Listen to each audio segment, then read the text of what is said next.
ஒன்று பேதுருவின் புஸ்தகம் 4ஆம் அதிகாரத்தை திருப்பிக் கொள்வோம். The book of 1 Peter chapter 4 verse number 7.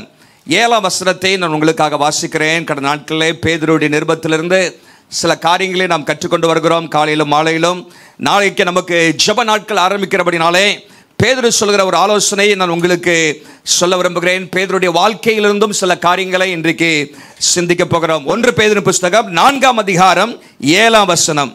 எல்லாவற்றிற்கும் முடிவு சமீபமாயிற்று, ஆகையால் தெளிந்த புத்தி உள்ளவர்களாயிருந்து ஜெபம் பண்ணுவதற்கு ஜாக்கிரதை உள்ளவர்களாயிருங்கள் என்று நாம் வேதத்தில் வாசிக்கிறோம். எல்லாவற்றிற்கும் முடிவு சமீபமாயிற்று, ஆகையால் ஆண்டவராகிய இயேசு கிறிஸ்துவின் வருகை மிகவும் நெருக்கமாயிருக்கிறது, நெருங்கி இருக்கிறது. ஆகவே நாம் என்ன செய்ய வேண்டும் என்று சொன்னால், நாம் தெளிந்த புத்தி உள்ளவர்களாக இருக்க வேண்டும். பி சோபர் மைண்டட், தெளிந்த புத்தி உள்ளவர்களாக இருக்க வேண்டும். காரியங்கள் இப்படி இருக்கிறதோ என்று சொல்லி நாம் தெளிவுள்ளவர்களாக இருந்து, மாத்திரமல்ல ஜெபம் பண்ணுவதற்கு ஜாக்கிரதை உள்ளவர்களாக இருக்க வேண்டும். ஹல்லேலூயா. ஜெபம் பண்ணுவதற்கு ஜாக்கிரதை உள்ளவர்களாக இருக்க வேண்டும். இன்னைக்கு இந்த செய்தியின் தலைப்பு தான், ஜெபம் பண்ணுவதற்கு ஜாக்கிரதையாயிருங்கள். ஹல்லேலூயா. Be diligent in prayer. Be serious about prayer. ஜெபத்தை குறித்து கொஞ்சம் ஜாக்கிரதையாக நாம் இருக்க வேண்டிய காலகட்டத்தில் நாம் இருக்கிறோம். ஆண்டவருடைய நாமம் மகிமைப்படுவதாக. பேதுரு தன்னுடைய நிருபத்திலே அநேக காரியங்களை குறித்து நாம் ஜாக்கிரதையாக இருக்க வேண்டும் என்று சொல்லி அவர் எழுதுகிற நம்ம பார்க்க முடியும். 2 பேதுரு 1ஆம் அதிகாரம் 10ஆம் வசனத்திலே, 2 பேதுரு 1:10, உங்கள் அழைப்பையும் தெரிந்து கொள்ளுதலையும் உறுதியாக்கும்படி ஜாக்கிரதையாயிருங்கள் என்று அவர் சொல்கிறார். அழைப்பு, தெரிந்து கொள்ளுதல், இதிலே நாம் உறுதியாக இருக்க நாம் ஜாக்கிரதையாக இருக்க வேண்டும். அது மாத்திரமல்ல, 2 பேதுரு 3ஆம் அதிகாரம் 14ஆம் வசனத்திலே சொல்லப்பட்டிருக்கிறது, ஆண்டவராகிய இயேசு கிறிஸ்து வர காத்திருக்கிற நாம் கரையற்றவர்களும் பிள்ளை இல்லாதவர்களுமாக சமாதானத்துடனே அவர் சன்னதியில் காணப்படும்படி ஜாக்கிரதையாயிருங்கள். அவருடைய வருகையிலே எடுத்துக்கொள்ளப்படும்படி கரையற்றவர்களாக, பிழையற்றவர்களாக அவருடைய சன்னதியிலே காணப்படும்படி ஜாக்கிரதையாயிருங்கள் என்றெல்லாம் அவர் சொல்ல நம்ம பார்க்கிறோம். ஆகவே ஜாக்கிரதை என்கிற வார்த்தையை அவர் அங்கே பயன்படுத்தி கொண்டிருக்கிறார். ஆனால் இந்த இடத்துல 1 பேதுரு 4:7 ஒரு காரியத்தை குறித்து சொல்கிறார், ஜெபம் பண்ணுவதற்கு ஜாக்கிரதையாயிருங்க. ஹல்லேலூயா. பக்கத்தில் பார்த்து சொல்லுங்க, ஜெபம் பண்ணுவதற்கு ஜாக்கிரதையாயிருங்க. ஹல்லேலூயா. ஜெபம் பண்ணுவதற்கு இன்னைக்கு நிறைய அநேக உலக பிரகாரமான காரியத்தில் ரொம்ப சில காரியத்தில் ஜாக்கிரதையா இருக்கிறோம். ஆனால் ஆவிக்குரிய காரியத்திலே இன்னைக்கு ஜாக்கிரதையா இருக்க ஜனங்கள், தேவ பிள்ளைகள் தவறி விடுகிறார்கள். வேதம் ஆவிக்குரிய காரியத்திலே நாம் ஜாக்கிரதையா இருக்க வேண்டும் என்று அநேக இடங்களில் நம்ம எச்சரிக்கிறது. பரிசுத்த வாழ்க்கையில நாம் ஜாக்கிரதையா இருக்கணும். கரையற்ற, பிழையற்ற வாழ்க்கை வாழ்வதற்கு ஜாக்கிரதையா இருக்கணும். சுவிசேஷம் அறிவிப்பதற்கு ஜாக்கிரதையா இருக்கணும். வேதத்தை வாசிப்பதற்கு ஜாக்கிரதையா இருக்க வேண்டும். இன்னும் அநேக காரியங்களை குறித்து நாம் பார்க்கிறோம். தேவ பிள்ளைகளே, இன்னைக்கு ஜெபம் பண்ணுவதற்கு நம்முடைய வாழ்க்கையில ஜாக்கிரதையா இருக்கிறோமா? அநேகர் ஜெபிப்பதில்லை. பிசாசு ஜெபிக்க மாட்டான். ஜெபத்திற்கு செலவு செய்ய வேண்டிய நேரத்தை இன்னைக்கு அநேக மற்ற காரியங்கள் இன்னைக்கு நம்முடைய வாழ்க்கையில திருடி கொண்டிருக்கிறது. ஜெபத்துக்கு பல தடைகள் வரதான் செய்யும். ஆனா நீ ஜாக்கிரதையா நம்ம இருந்தா அந்த தடைகளை முறிக்க அடிக்க முடியும். ஹல்லேலூயா. ஜாக்கிரதையா இல்லாட்டா பல தடைகளுக்கு நாம என்ன ஆயிருவோம், அதுக்கு இடம் கொடுத்து விடுவோம். ஜெபிக்கவில்லை என்றால் நம் ஆவிக்குரிய வாழ்க்கையில வெற்றியோடு ஜெபிக்க முடியாது. நாம் சோதனையிலே விழுந்து விடுவோம். இந்த காரியத்தை அவர் சொல்லும் பொழுது பாருங்க, பல காரியத்தை பேதுரு தன்னுடைய நிருபத்தை எழுதும் பொழுது அவர் இயேசுவோடு இருந்த அநேக காரியங்களை அவர் நினைத்து பார்க்கிறார். பேதுரு தன்னுடைய நிருபத்தில் நினைப்பூட்டுகிறேன், மறந்துடாதுங்க, உங்களை நினைப்பூட்டும்படி எழுதுகிறேன்னு சொல்றார். ஏன்னா பேதுரு சில காரியங்களை ஆண்டவர் சொன்னதை மறந்துட்டார். நீ சேவல் கூவுறதுக்கு முன்பாக 3 தினம் மறுதளிப்பா என்கிற காரியத்தை மறந்து போய் மறுதளிச்சிட்டாரு. அது மாத்திரமல்ல, இங்க சொல்றாரு 1 பேதுரு 5ஆம் அதிகாரத்தில், உங்கள் கவலைகள் எல்லாம் அவர் மேல வைத்து விடுங்கள், அவர் உங்களை விசாரிக்கிறவர் என்று சொல்கிறார்.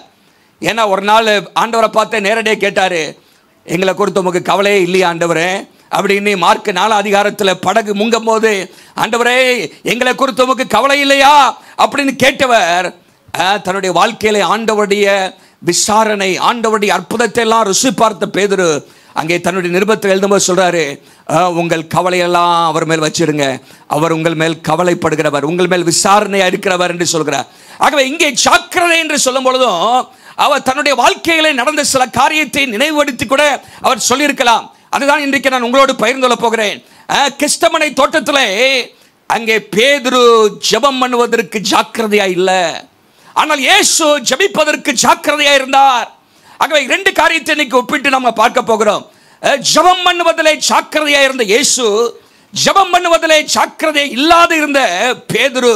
அவருடைய வாழ்க்கையில் நடந்த சில காரியங்களை நாம் சிந்தித்தால் நம்முடைய வாழ்க்கையில் அது பிரயோஜனமாக இருக்கும் என்று சொல்லி நான் யோசிக்கிறேன். கடந்த சில 3 நாட்களாக இதை குறித்து சிந்தித்துக் கொண்டிருந்த பொழுது சில கருத்துக்களை ஆண்டவருடைய மனதில் வைத்தார். அதை நான் உங்களோடு இன்றைக்கு பகிர்ந்து கொள்ள விரும்புகிறேன். பாருங்க, இந்த இடத்துல நீங்க வாசிக்கும் பொழுது எல்லாவற்றிற்கும் முடிவு சமீபமாயிற்று. வேதம் எங்கெல்லாம் இயேசு கிறிஸ்துவுடைய 2ஆம் வருகையை குறித்து சொல்கிறதோ அங்கெல்லாம் ஒரு காரியம் சொல்லப்பட்டிருக்கிறது, ஜெபம் பண்ண வேண்டும் என்று சொல்லி. அல்லேலூயா. ஆண்டவராகிய இயேசு லூக்கா 21ஆம் அதிகாரம் முழுவதும் அங்கே வருகையை குறித்து, வருகையின் அடையாளங்களை குறித்து சொல்கிறார். அந்த அதிகாரத்தின் முடிவில் இப்படியாக சொல்கிறார், நீங்கள் மனுஷகுமாரனுக்கு முன்பாக நிற்க தகுதி உள்ளவராகும்படிக்கு ஜெபம் பண்ணி விழித்திருங்கள் என்று சொல்கிறார். மனுஷகுமாரனுக்கு முன்பாக நிற்க 21ஆம் அதிகாரம் 36ஆம் வசனத்தில் நிற்க பாத்திரவான்களாக எண்ணப்படுவதற்கு எப்பொழுதும் ஜெபம் பண்ணி விழித்திருங்கள். இயேசுடைய வருகையிலே நீங்கள் எடுத்துக்கொள்ளப்பட வேண்டும் என்று சொன்னால் ஜெபம் பண்ணி விழித்திருக்க வேண்டும் என்று சொல்கிறார். மார்க் 13:33 அவர் அநேக காரியங்களை சொல்லிவிட்டு விழித்திருங்கள் என்று சொல்கிறார். 1 தெசலோனிக்கர் 5ஆம் அதிகாரத்திலே பவுல் அநேக காரியங்கள் இயேசு கிறிஸ்துடைய வருகை திருடன் வருகிறது போல இருக்கும், இயேசுடைய வருகை எப்படிலாம் இருக்கும் என்று சொல்லிவிட்டு 17ஆம் வசனத்திலே சொல்கிறார், இடைவிடாமல் ஜெபம் பண்ணுங்கள் என்று சொல்கிறார். பேதுரு தன்னுடைய நிருபத்திலே சொல்கிறார், எல்லாவற்றுக்கும் முடிவு சமீபமாயிற்று. ஆகவே ஜெபம் பண்ணுவதற்கு அப்போ முடிவு சமீபமாக நம்முடைய ஜெப சிந்தையும் பெருகிக் கொண்டே இருக்க வேண்டும். ஜெபத்தில் இன்னும் அதிகமாக நாம் ஜாக்கிரதை உள்ளவர்களாக இருக்க வேண்டும் என்று வேதம் சொல்கிறது.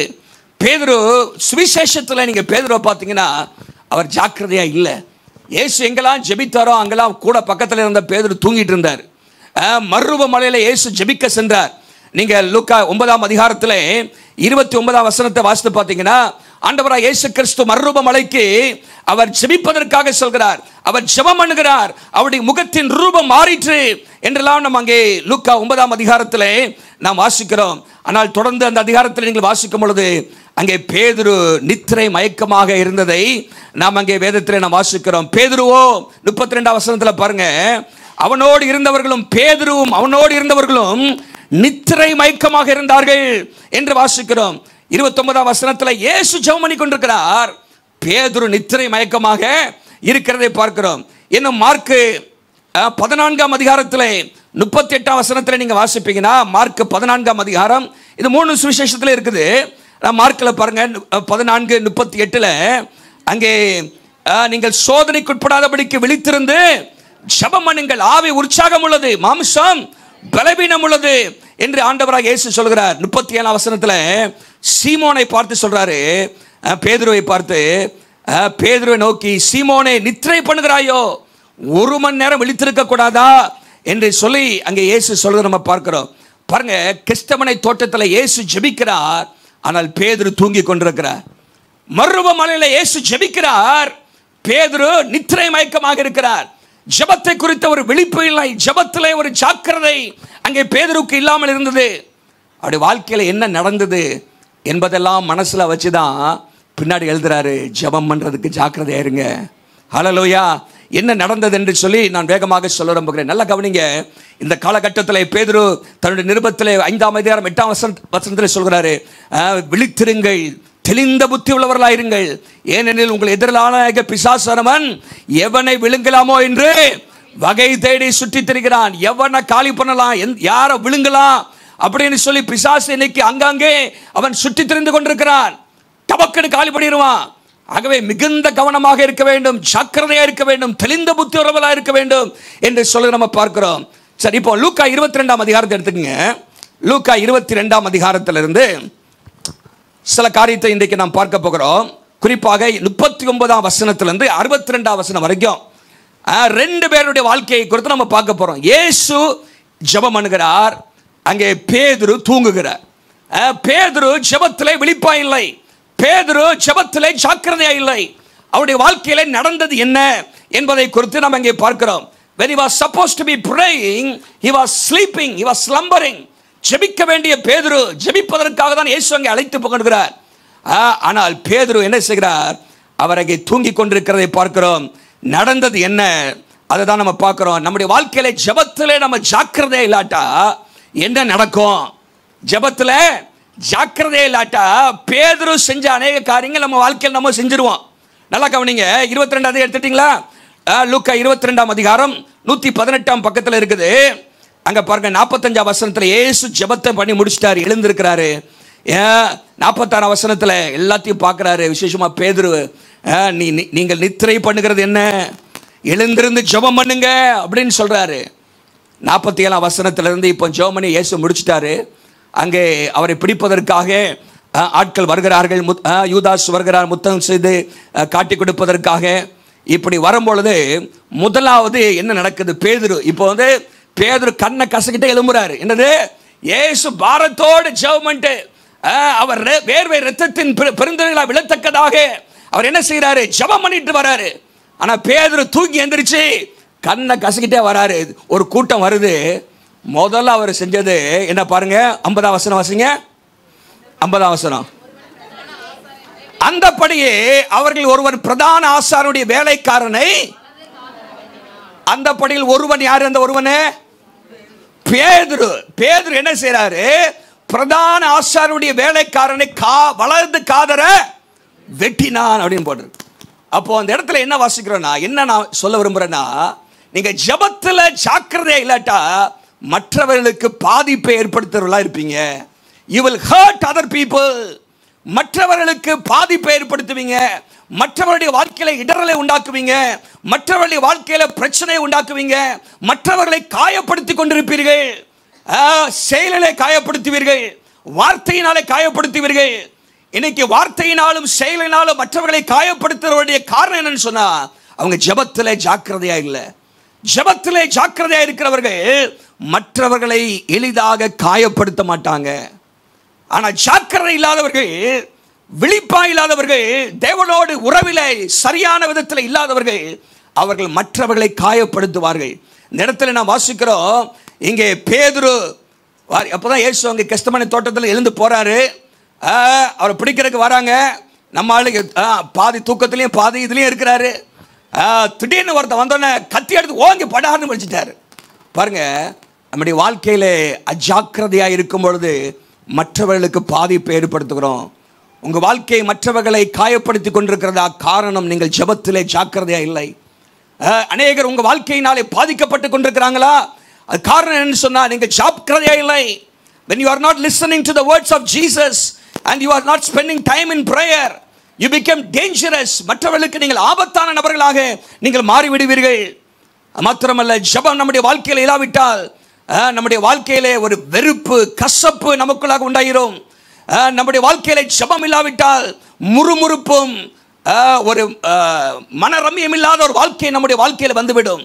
ஆகவே முதலாவதாக ஜெபத்தில் ஜாக்கிரதை இல்லாத பேதுரு என்ன செய்றாரு? மற்றவர்களை காயப்படுத்துறாரு. You will hurt other people. If you are not diligent in prayer, you will hurt other people. நல்லா கவனிங்க. இன்னைக்கு நம்ம சுற்றிலும், நம்முடைய குடும்பத்தார் மத்தியிலே, நம்முடைய சுற்றிலும் இருக்கிற மக்கள் நம் மூலமாக பாதிப்பை சந்திக்கிறார் என்று சொன்னால், நீங்க ஆண்டவரோடு சரியான உறவில் இல்லைன்னு அர்த்தம். நீங்க சரியாக ஜெபத்தில் ஜாக்கிரதை இல்லைன்னு அர்த்தம். ரெண்டாவதாக இதோட சேர்ந்து தொடர்பு என்ன ஒரு காரியம் சொன்னா, you will lose your discernment. உங்க வாழ்க்கையிலே நீங்க ஜெபத்தில் ஜாக்கிரதை இல்லாவிட்டால், உங்களுடைய நிதானத்தை இல்லாவிட்டால், நிதானிப்பை நீங்கள் இழந்து போய்விடுவீங்க. நிதானிப்பை இழந்து போயிருவீங்க. பாருங்க, இங்க ஜெபத்தில் தூங்கிக் கொண்டிருந்த இந்த பேதுரு எழுந்து வரும்பொழுது உண்மையான சத்ரு யாருன்னு தெரியாம மனுஷன் தான் சத்ரு நினைச்சு மனுஷன் காதை போய் விட்டுட்டான். ஆனா உண்மையான சத்ரு யாரு? பிசாசு சத்ரு. ஹல்லேலூயா. பிசாசு தான் சத்ரு. நம்ம எல்லாருக்கும் பொதுவான ஒரே சத்ரு யாரு? பிசாசு தான். Peter's enemy was not Malchus. அந்த காது வெட்டப்பட்ட பேர் என்னன்னா மல்கூஸ் அப்படின்னு எந்த புத்தகத்தில் இருக்குது? யோவான்ல இருக்குது. யோவான்ல அவன் பேர் மல்கூஸ் அப்படிங்கிற வார்த்தை பயன்பட்டு இருக்குது. மல்கூஸ் வந்து பேதுருக்கு எதிரி கிடையாது. ஆனா உண்மையான எதிரி இயேசுவுக்கும் தேவ பிள்ளைகளுக்கு யாருன்னா பிசாசு தான். ஆகவே பிசாசு தான் இவர்களை தூண்டி என்ன பண்றான்? பிசாசு தான் யூதாசை தூண்டி இங்க காட்டி கொடுக்க கொண்டு வரான். பிசாசு தான் பிரதான ஆசாரிகளை தூண்டி இயேசுவை பிடிக்க கொண்டு வருகிறான். பிசாசு தான் அங்கே மல்குசுவை அங்கே தூண்டி இயேசுவுக்கு விரோதமாக கொண்டு வர நம்ம பார்க்கிறோம். இன்னைக்கு நம்முடைய வாழ்க்கையில ஜெபிக்கிறவங்க நல்லா தெரிஞ்சுக்குவாங்க, எல்லா காரியத்துக்கும் பின்னாடி, தவறான காரியத்துக்கு பின்னாடி யார் இருக்கானா? பிசாசு இருக்கிறான், மனுஷர்கள் அல்ல. நம்முடைய போராட்டம் இந்த உலகத்தில் மனிதர்களோடு அல்ல, மனிதர்களை தூண்டி ஏவுகிற பிசாசு. ஆவிக்குரியவர்கள் நிதானிப்பார்கள். மனுஷனோடு நேரம் மோத மாட்டார்கள். அந்த மனுஷனை தூண்டுகிற பிசாசோடு அவர்கள் போராடி ஜெபம் பண்ணுவாங்க. அல்லேலூயா, மேற்கொள்வார்கள். வேதம் சொல்கிறது, நம்முடைய நீங்க எபேசியர் 6:12 வாசிக்கிறோம், மாம்சத்தோடும் இரத்தத்தோடும் அல்ல, துரைத்தனங்களோடும் அதிகாரங்களோடும் இப்பிரபஞ்சத்தின் அந்தகார லோகாதிபதிகளோடும் வான மண்டலங்களில் பொல்லாத ஆவியின் சேனைகளோடும். அப்போ ஒரு காரியம் தவறா நடக்குது அப்படின்னா பின்னாடி ஏதோ அங்கே தூண்டுகிறது பிசாசுடைய ஆவி. மாம்சத்தோடும் இரத்தத்தோடு நமக்கு போராட்டம் கிடையாது. மாம்சத்தோடு இரத்தத்தோடு என்ன? மனுஷனோடு. அல்லேலூயா. புருஷனோட பொண்டாட்டியோட நமக்கு போராட்டம் கிடையாது. மாமியாரோட மருமகளோட போராட்டம் கிடையாது. சொந்தக்காரங்களோட கூட வேலை பார்க்குறவங்களோட போராட்டம் கிடையாது. நம்ம அவங்களோட போராடிட்டு இருப்போம். ஆனால் பின்னாடி இந்த ஒரு பிசாசு கிரியை செய்யும் பாருங்க. அவனை கட்டி ஜெபம்னா அவனுடைய செயலிழந்து போச்சுதா இவங்க சரியாயிருவாங்க. அல்லேலூயா, அவங்க சரியாயிருவாங்க. ஆனால் நம்ம பிசாசுக்கு எதிர்த்து செயல்படாதபடிக்கு மனுஷனையே போக்கி போராடிட்டு இருக்கிறோம். வேதம் சொல்லுகிறது, இவன் he was fighting the wrong enemy and also he was fighting with the wrong weapon. நமக்கு ஆண்டவர் கொடுத்த போராயுதம் என்னது? ஜெபம் என்கிற போராயுதம், வேத வசனம் என்கிற போராயுதம். நீங்கள் வேதத்தில் வாசிப்பீங்கன்னா 2 கொரிந்தியர் 10:4 2 கொரிந்தியர் 10:4 நீங்க வாசித்தீங்கன்னா அங்க போட்டிருக்குது, நம்முடைய போராயுதங்கள் மாம்சத்துக்கு ஏற்றதாயிராமல் அரண்களை நிர்மூலமாக்குறதுக்கு தேவ பலமுள்ளதா இருக்கிறது. ஹல்லேலூயா. நம்முடைய போராயுதங்கள் என்ன? துதி என்கிற போராயுதம். நம்முடைய போராயுதம் என்ன? ஜெபம் என்கிற போராயுதம்.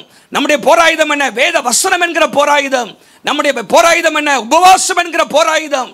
இதை பயன்படுத்தி எதிரியை ஜெயிக்கணும். ஹல்லேலூயா. கத்தியை தூக்கிடக்கூடாது, வார்த்தையை தீட்டிடக்கூடாது, நம்ம கவனமா இருக்கணும். ஹல்லேலூயா. அதுக்கு பின்னாடி இருந்து கிரியை செய்யற யாரு? நம்ம ஜெபத்தில் நம்ம ஜாக்கிரதையா இருந்தோம்னா இதுக்கு பின்னாடி இருந்து கிரியை செய்யற ஆவிகளை கட்டி ஜெபம் பண்ணுவோம். நேரடியாக மனுஷனோட மோத மாட்டோம். ஒரு அல்லேலூயா சொல்லுங்க பார்க்கலாம். நீங்க நிறைய பேர் மனுஷனை பேதுருவ மாதிரி மனுஷனோட மோதிட்டு இருக்கிறாங்க. ஏய் ஒரே வெட்டு போ அப்படின்னு. ஆண்டவர் சொல்றாரு, வெட்டணும்னா எனக்கு நினைச்சாலே அவன் காலி ஆயிடுவான். நான் என்ன வெட்டணுமா? ஒரு நினைச்சா போதும். எத்தனை லேகியோனுக்கு அதிகம், அதான் லேகியோன்னா ஆயிரக்கணக்கான தூதர்களை கடவுள் எனக்காக அனுப்பி என்னை காப்பாற்ற மாட்டாரா அப்படின்னு ஆண்டவரை இயேசு அங்கே சொல்றாரு பாருங்க. அப்போ நம்முடைய வாழ்க்கையில் நல்லா கவனிங்க. தவறான எதிரிக்கிட்ட போராடக்கூடாது, தவறான ஆயுதத்தை பயன்படுத்தக்கூடாது, தவறான மனப்பான்மை நமக்கு இருக்கக்கூடாது. ஹல்லேலூயா. Peter was fighting the wrong enemy using the wrong weapon and also he was having wrong attitude. இது எல்லாத்துக்கும் காரணம் என்னன்னா ஜெபத்தில் ஜாக்கிரதையா இல்லை. நம்முடைய வாழ்க்கையில ஜெபத்தில் நம்ம ஜாக்கிரதையா இருப்போம்னா நமக்கு தெரியும் இது காரணம், இதுக்கு மூல காரணம் என்ன, இந்த பிரச்சனைக்கு மூல காரணம் என்ன என்பதை கர்த்தர் நமக்கு தெளிவுபடுத்துவார். ஹல்லேலூயா. மனுஷர்களுக்கு நாம் பாதிப்பு ஏற்படுத்த மாட்டோம். அப்போ முதலாவது நீங்க பார்த்தீங்கன்னா அங்கே ஜெபத்தில் ஜாக்கிரதை இல்லாமல் இருந்த அந்த பேதுரு முதல்ல போய் சேர்றது என்ன? காதை வெட்டுறான். நீங்க ஜாக்கிரதை இல்லைன்னா யாரையா போய் காலி பண்ணிடுவீங்க. கவனமாக என்ன பண்ணுங்க, இருக்க வேண்டும் நம்முடைய வாழ்க்கையில. ரெண்டாவதாக நாம் என்ன பண்றோம்? நிதானத்தை இல்லாவிட்டால் நிதானிப்பை, நிதானம் இல்லை நிதானிப்பு, டிசர்ன்மெண்ட், நிதானிப்பு. என்ன காரணம் இப்படிதான் பிடிக்க வராங்க, இதுக்கு என்ன காரணம் அப்படிங்கிறத நம்முடைய வாழ்க்கையில யோசிக்காமல் தவறி விடுவோம். மூன்றாவதாக 54 வசனம் வாசிங்க. 54 வசனம்.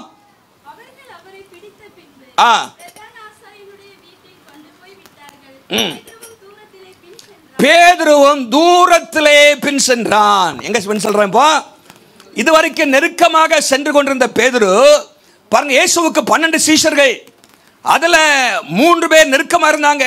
என்ன நெருக்கமா யோவான் அப்போஸ்தலன் இருக்கிறத பார்க்கிறோம். அப்போ இந்த இன்னர் சர்க்கிள்ல இருந்த ஆள் தான் யாரு? பேதுரு. எங்க பார்த்தாலும் பேதுரு கூட்டிட்டு போவார். பிசாசு துரத்துறனா பேதுரு கூட இருப்பாரு. அங்கே வியாதி சுகமாக்கனா பேதுரு அங்க இருப்பாரு. மர்வ மலையில பேதுரு இருப்பாரு. பல இடங்களிலே பேதுரு இயேசுவோடு தான் இருந்தார். ஆனா இப்போ தூரத்தில் பின் செல்றாரு. எங்க? he was following Jesus at a distance அப்படின்னு போட்டிருக்குது. காரணம் ஜெபத்திலே ஜாக்கிரதையா இல்லை. ஜெபத்திலே ஜாக்கிரதை இல்லாதவர்கள் ஆண்டவரை விட்டு கொஞ்சம் தூரமா போயிட்டே இருப்பாங்க. they will start to follow Jesus at a distance. தூரமா போயிட்டே இருப்பாங்க. பின்மாற்றத்துக்கு நேராக சென்று கொண்டிருப்பார்கள். அவர்களுக்கு கியூரியாசிட்டி இருக்கும். என்ன நடக்குது சபையில், என்ன நடக்குது நடக்குன்னு தெரியும். ஆனால் ஆண்டவரோடு நெருக்கமான உறவு இருக்க மாட்டாங்க. எனக்கு ஒரு கியூரியாசிட்டி இருக்குது. என்ன நடக்க போகுது, இயேசுக்கு என்ன நடக்க போகுது, என்ன செய்ய போறாங்க பார்க்கறானே தவிர அர்ப்பணம் அங்கே இல்லை. ஆண்டவருக்காக நிற்பதற்காக, ஆண்டவரோடு நெருக்கமாக நிற்பதற்கு ஒரு அர்ப்பணம் இல்லை. நம்முடைய வாழ்க்கையில ஜெபத்திலே ஜாக்கிரதை இல்லாதவர்கள் தேவனை விட்டு கொஞ்சம் கொஞ்சமாக தூரமாக சென்று விடுவார்கள். உடைய வாழ்க்கையிலே ஜெபத்திலே நீ ஜாக்கிரதை இல்லாவிட்டால், ஜெபத்திற்கென்று அர்ப்பணிக்காவிட்டால், ஆண்டவரோடு நம்முடைய வாழ்க்கை சரியாக இல்லாவிட்டால் தேவனை விட்டு தூரமாக போய்கொண்டே இருப்போம். நீங்க நம்முடைய வாழ்க்கையை சற்று யோசித்து பாருங்க. உங்க வாழ்க்கையிலே ஜெபம் குறைகிறது, வேத வசனம் குறைகிறது, ஆலயத்திலே வருகிற ஈடுபாடு குறைகிறது, ஊழியை செய்கிற வாஞ்சை குறைகிறது, கர்த்தருக்கு கொடுக்க வேண்டும் என்கிற மனப்பான்மை இன்னும் குறைகிறது என்று சொன்னால் நீங்க ஜெபத்திலே ஜாக்கிரதையா இல்லை. ஜெபத்திலே ஜாக்கிரதை இல்லாதவர்களுடைய வாழ்க்கையிலே அவர்கள் தேவனுக்கு அடுத்த காரியங்களே கொஞ்சம் தூரமாக தான் இருப்பாங்க. நாட்டம் இருக்காது, ஆண்டவரோடு அர்ப்பணம் இருக்காது, ஆண்டவருக்காக செய்ய வேண்டும் என்கிற அந்த துடிப்பு இருக்காது. இங்கே வேத வாசிக்கிறோம், பேதுரு தூரத்திலே பின் சென்றான். இங்கே எத்தனை பேர் வாழ்க்கையில சற்று யோசித்து பாருங்க. நீங்க தூரத்திலே ஆண்டவரை பின் செல்கிறீங்களா, இல்லாவிட்டால் நெருக்கமாக ஆண்டவரை பின் செல்கிறீர்களா? தூரத்திலே சென்று கொண்டிருக்கிறீங்கன்னா காரணம் என்னன்னா, நீங்க ஜெபத்திலே ஜாக்கிரதையா இல்லை. ஜெபத்திலே ஒரு மனுஷன் ஜாக்கிரதையா இருக்க ஆரம்பிக்கும் பொழுது அவன் தேவனோடு இல்லை நெருக்கத்திலே அவன் உண்மையாக இருப்பான். அல்லேலூயா. நான்காவதாக அடுத்த வசனம் வாசிங்க. அடுத்த வசனம், அவர்கள் முற்றத்தின் நடுவிலே நெருப்பை மூட்டி அதை சுற்றி உட்கார்ந்த போது பேதுருவும் அவர்கள் நடுவிலே எங்க போய் உட்கார்ந்திருக்கான்? அங்கே ஒரு ராங் கிரவுடு, தவறான ஒரு கூட்டத்தோடு ஐக்கியம் வைத்திருக்கிறதே பார்க்கிறோம். இயேசுவோடு நிற்க வேண்டியவன் இப்ப எங்க போய் உட்கார்ந்திருக்கிறான்? பேதுரும் அவர்கள் நடுவிலே. இந்த ஆண்டவருடைய பிள்ளைகளுக்கு விரோதமாக எதிராக செயல்படுகிறவர்கள், தேவனுக்கு எதிராக இயேசுவுக்கு விரோதமாக செயல்படுகிற அந்த கூட்டத்தின் நடுவிலே போய் உட்கார்ந்திருக்கிறான். பேதுரும் அவர்கள் நடுவிலே போய் உட்கார்ந்தான். என்னன்னா, you will hang around the wrong crowd. தவறான கூட்டத்தோடு இருப்பீங்க. தேவ பிள்ளைகளோடு, தேவ மனிதர்களோடு, வேத வசனத்தோடு இதில் நெருக்கமாக இல்லாமல் உங்க ஐக்கியம் எங்க போயிடும்? உலகத்தோடு கூட, அரசியல்வாதியோடு கூட, மற்றவர்களோடு கூட. உங்க பேச்சில் வரதெல்லாம் உலகத்தாருடைய பேச்சா இருக்கும், உலகத்தாருடைய ஐக்கியமா இருக்கும். அரசியல்வாதிகளை குறித்து பேசுவீர்கள், தேவனை குறித்து, தேவனுக்கு அடுத்த காரியத்தை குறித்து, தேவ மனிதர்களை குறித்து, தேவ ராஜ்யத்தை குறித்து அந்த ஈடுபாடு இல்லாதபடிக்கு you will hang around the wrong crowd. தவறான கூட்டத்தோடு சேர ஆரம்பிச்சிருவீங்க. அவன் வாழ்க்கையில தேவனுக்கு அவனுக்கும் தொடர்பே இருக்காது. அவனுடைய எண்ணம் எல்லாம் உலகத்தோட எண்ணமா இருக்கும். அந்த கூட்டத்தோடு உங்க என்ன ஆயிரும்? நெருக்கம் கூடி போயிரும். வேதம் சொல்லுகிறது, துன்மார்க்கருடைய ஆலோசனை நடவாமலும், பாவிகளுடைய வழியில் நில்லாமலும், பரியாசக்காரர் உட்காரும் இடத்தில் உட்காராமலும். கர்த்தருடைய வேதத்தில் தியானமாயிருக்கிற மனுஷன் பாக்கியவான். இங்க பாருங்க, உட்கார்ந்துட்டான். போய் என்ன செஞ்சுட்டாரா? உட்கார்ந்துட்டான். நம்மால் அடுத்த படுக்க வேண்டியதான். உட்கார்ந்த நின்றுட்டு இருக்கிறான், இப்போ உட்கார்ந்து ஆரம்பிச்சுட்டு. அப்போ ஜெபத்திலே நாம் ஜாக்கிரதை இல்லாவிட்டால் தவறான கூட்டத்தோடு ஐக்கியத்தை ஏற்படுத்தி விடுவோம். அவர்களோடு உட்கார்ந்து விடுவோம்.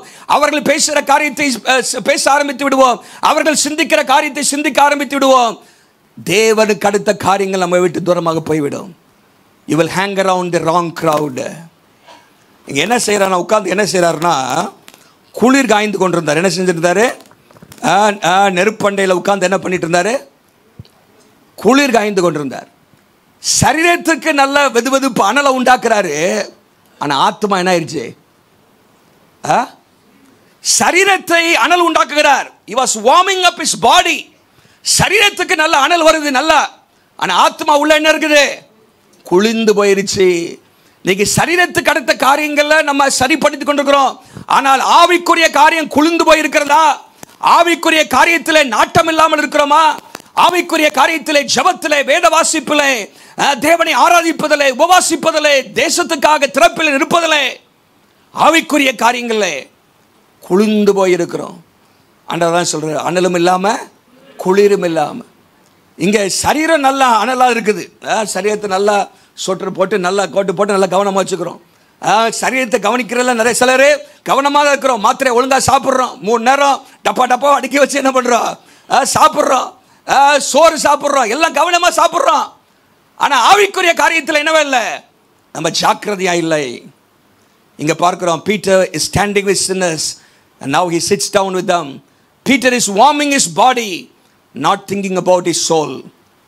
கடைசியாக இப்போ முதல்ல காதை வெட்டினா, 2வது தூரமாக பின் சென்றான், 4வது தவறான கூட்டத்தோடு போய் உட்கார்ந்தாரு. இப்போ பெரிய காரியம் நடந்துருது. இயேசுவே தெரியாதுன்னு மறுதளிச்சிடறான். இயேசுவே தெரியவே தெரியாதுன்னு இத்தனை நாளுக்கு கூட தான் இருந்தார். இயேசுதான் அந்த கெஸ்தமனை தோட்டத்துக்கே கூட்டிகிட்டு போனார். ஜஸ்ட் ஒரு 6 ஹவர்ஸ்க்கு முன்னாடி இயேசுவோடு இருந்த ஆளு இப்போ என்ன சொல்றாரு, தெரியாதுப்பா. அந்த இயேசு நீ சொல்றாள் எனக்கு 3 முறை 56 57 பார்த்தீங்கன்னா அங்கே சொல்லப்பட்டிருக்கிறது, ஒரு வேலைக்காரி அவனை நெருப்பண்டையில் உட்கார்ந்திருக்கிறதை கண்டு உற்று பார்த்து இவனும் அவனோடு இருந்தான் என்றான். அதற்கு அவன், ஸ்திரீயே அவனை அறியேன். அப்பா எனக்கு தெரியாதுப்பா. இந்த இயேசுவை சொல்றீங்களா, அவருக்கு தெரியாது எனக்கு. சற்று நேரத்துக்கு பின்பாடு கொஞ்ச நேரம் கழிச்சு அடுத்தாள் வருது. இதுலேயே கொஞ்சம் நிதானம் வந்திருக்கணும்ல. ஐயோ மறந்துச்சிட்டோமே அப்படின்னு எல்லாம் மறந்து போச்சு. ஆவிக்குரிய ஆண்டவர் சொன்னதெல்லாம் மறந்து போச்சு. சற்று நேரத்துக்கு பின்பு வேறொருவன் அவரை நோக்கண்டு நீயும் அவரில் ஒருவன் என்றான். அதற்கு பேரு மனுஷனே. முதல்ல ஸ்திரீயே அப்படின்னா, ஸ்திரீக்கு முன்னாடி மறுதளிக்கிறான். இப்போ மனுஷனே நான் அல்ல என்றான். இப்போ அடுத்தது பாருங்க, முதல்ல சற்று நேரத்துக்கு பின்பு. இப்போ ஆண்டவர் இன்னும் கொஞ்சம் டைம் கொடுக்குறாரு, இப்போவா திருந்துவியா அப்படின்னு. ஏறக்குறைய 1 மணி நேரத்துக்கு பின்பு, 1 ஹவர் டைம். இப்போ வேறொருவன் அவனை நோக்கி மெய்யாகவே இவனும் அவனோடு இருந்தான், இவன் கலிலேயன் தான் என்று சாதித்தான். இல்லை, இவனை இயேசுவோட பார்த்துருக்கிறேன், இவனுக்கு நல்ல இவனுக்கு தொடர்பு இருக்குது. அதற்கு பேதுரு சொல்றான், மனுஷனே நீ சொல்லுகிறதை என்னப்பா சொல்ற, அவரோட இருந்தான், நான் என்னைக்கா இருந்தேன் அப்படின்னு சொல்றான் என்றான். அவன் இப்படி சொன்ன உடனே சேவல் கோவிற்று. சேவல் கோவிற்று. என்னிடத்துல போட்டிருக்கு மத்தேயுல, அவன் சபிக்கவும் சத்தியம் பண்ணவும் எனக்கு தெரியவே தெரியாது. எதுல சத்தியம் பண்ணு சொல்லு, மண்டையில் அடிச்சு சத்தியம் பண்ணுமா, எதுல சொல்லு எனக்கு தெரியவே தெரியாது அப்படின்னு 3 முறை. பாருங்க, ஜெபத்தில் ஜாக்கிரதையா இல்லாட்ட என்னெல்லாம் நடக்குது பாருங்க. இயேசுவே பப்ளிக் டினையல். இன்னைக்கு நம்ம வாழ்க்கையில நம் ஜெபத்தில் தேவனோடு உள்ள தொடர்புல ஜாக்கிரதையா இல்லாட்டா ஒரு நாள் வரும், நீ எல்லாம் கிறிஸ்தவனாயா அப்படின்னு நம்மளை பார்த்து சொல்ற அளவுக்கு நம்ம மான மரியாதையில் என்ன பண்ணுறோம், நீ ஒரு கிறிஸ்தவனா அப்படின்னு கேட்குற அளவுக்கு நம்முடைய வாழ்க்கை கிறிஸ்துவை மறுதலிக்கிற ஒரு வாழ்க்கையாக மாறிவிடும். சில வாயில மறுதலிக்காமல் இருக்கலாம். தீத்து 1ஆம் அதிகாரம் கடைசி வசனம் சொல்லுது, அநேகர் இன்றைக்கு தங்களுடைய கிரியையினாலே கர்த்தரை மறுதலிக்கிறார்கள். கர்த்தரை மறுதலிக்கிறார்கள். அவருடைய செயல்பாடெல்லாம் பார்த்தா கிறிஸ்தவர்கள் மாதிரியே தெரியல. அவருடைய பேச்சை பார்த்தா கிறிஸ்தவர்கள் மாதிரி தெரியல. அவருடைய நடவடிக்கைகளை பார்த்தா இவங்கெல்லாம் கிறிஸ்தவர்களா அப்படிங்கிற அளவுக்கு அங்கே இருக்கிறது. அதான் தீத்து 1ஆம் அதிகாரம் சொல்றாரு, அங்கே கிரியையினாலும் அவரை மறுதலிக்கிறார்கள். தேவனை அறிந்திருக்கிறோம் என்று சொல்கிறார்கள். எங்களுக்கு இயேசுவை தெரியும்பா அப்படின்னு சொல்றாங்க, சபைக்கு போறேன்னு சொல்றாங்க. ஆனால் செயல்பாடு எல்லாம் பார்த்தீங்கன்னா அவங்க மறுதலிக்கிறாங்க ஆண்டவரை. இயேசுவுக்கு அவங்களுக்கு எந்த சம்பந்தமே இல்லாத போல இருக்குது. இந்த இடத்துல நீங்க பார்த்தீங்கன்னா பேதுரு இயேசுவை மறுதலித்தான் என்று பார்க்கிறோம். தெரியவே தெரியாது என்று சொல்கிறார். நம்முடைய வாழ்க்கையில் பாருங்க, ஒரு மறுதலிக்கிற ஒரு நிலைமைக்கு, ஆண்டவருக்கும் நமக்கு தொடர்பில்லாத ஒரு நிலைமைக்கு, அப்போ ஒரு சின்ன காரியம்தான் அங்கே தவறிவிட்டால், அதான் சொல்லுவாங்க, if you fail here you fail everywhere. ஜெபத்திலே நாம் தவறிவிட்டால் எல்லா காரியத்தையும் தவறி விடுவோம். அதுதான் பேதுரு சொல்றாரு, எப்பா நான் தவறி நாம் பட்ட பாடு. ஆனால் பேதுரு மனம் திரும்பிட்டார். ஒரு ஆள் சொல்லுங்க பார்க்கலாம். அங்கே என்ன போட்டிருக்க அடுத்த வசனத்தில், சேவல் கூன அப்புறம் தான் அவனுக்கு நினைவு கூர்ந்தான். அல்லேலூயா. அவன் வாழ்க்கையெல்லாம் சேவல் கூம்போதெல்லாம் அழுவானான் பேதுரு. சரித்திரம் சொல்லுது, பாரம்பரியங்கள் சொல்லுகின்றன. எப்போல்லாம் சேவல் கூவுதோ, ஐயோ என் நிஜமாக நான் மறுதளித்து விட்டேனே. வாழ்க்கை ஃபுல்லாக அதோடைய சுமையை அவன் சுமந்து கொண்டே இருந்தார். இங்கே நினைவு கூர்ந்தான். மறந்து போய்விட்டான். ஆண்டவர் சொன்னதை மறந்து போய்விட்டான். ஒருக்கரா மறுதளிச்ச உடனே நினைப்பு வந்திருக்கணும்ல. சற்று நேரம் கழிச்சு தான் அவர் தினது வரா. அப்போ மறுதளிக்கிறான். இன்னும் 1 மணி நேரம் கழிச்சு தான் 3வது ஆள் வரான். அப்போ மறுதளிக்கிறான். மறந்துடுது. நம்முடைய வாழ்க்கையில ஜபத்தில் ஜாக்கிரதை இல்லாட்டா கர்த்தர் நம்ம எச்சரித்தது, கர்த்தர் நமக்கு சொன்னது, கர்த்தர் நம்மோடு பேசினது எல்லாம் மண்டையிலேருந்து போயிடும். என்னது, இங்கே ஆண்டவர் என்னோட பேசினார். அப்போ ஜபத்தில் ஜாக்கிரதை. ஆண்டவரோடு இருந்தால் தான் ஆண்டவர் ஞாபகப்படுத்துவார். அல்லேலூயா. பேதுரு ஆகவே தான் தன்னுடைய நிருபத்தில் நீங்கள் பார்த்தீங்கன்னா ஒரு 4-5 இடத்துல சொல்கிறாரு, நான் நினைவூட்டுகிறேன் உங்களை நினைவுபடுத்தும்படி, ஐ ரிமைண்ட் யூ அப்படிங்கிற வார்த்தையை மறுபடியும் விசேஷமாக 2 பேதுரு புத்தகத்தில் அவர் சொல்கிறார். இங்கே சொல்கிறாரு, பேதுரு அதான் சொல்கிறாரு, எல்லாத்துக்கும் முடிவு சமயமாயிற்று, ஜெபம் பண்ணுவதற்கு என்னவா இருங்க, ஜாக்கிரதையாக இருங்க. ஜெபம் பண்ணுவதற்கு ஜாக்கிரதையாக இருங்க. இதெல்லாம் நான் செஞ்சுட்டேன். என்னெல்லாம் செஞ்சுட்டேன்? ஜெபம் பண்ணுறதுக்கு நான் ஜாக்கிரதையாக இல்லைனால அடுத்தவன் காதை போய் வெட்டிட்டேன். ஜெபம் பண்ணுறதுக்கு நான் ஜாக்கிரதையாக இல்லாட்டனால என்னுடைய நிதானிப்பை நான் இழந்து விட்டேன். என்னுடைய உண்மையான எதிரி யார் என்பதை நான் புரியாமல் மனுஷனுக்கு நேராக போராடி விட்டேன். தவறான ஆயுதத்தை நான் பயன்படுத்தி விட்டேன். ஜெபம் பண்ண ஜாக்கிரதை இல்லாதனால இயேசுவை தூரமாக பின்பற்ற ஆரம்பித்து விட்டேன்.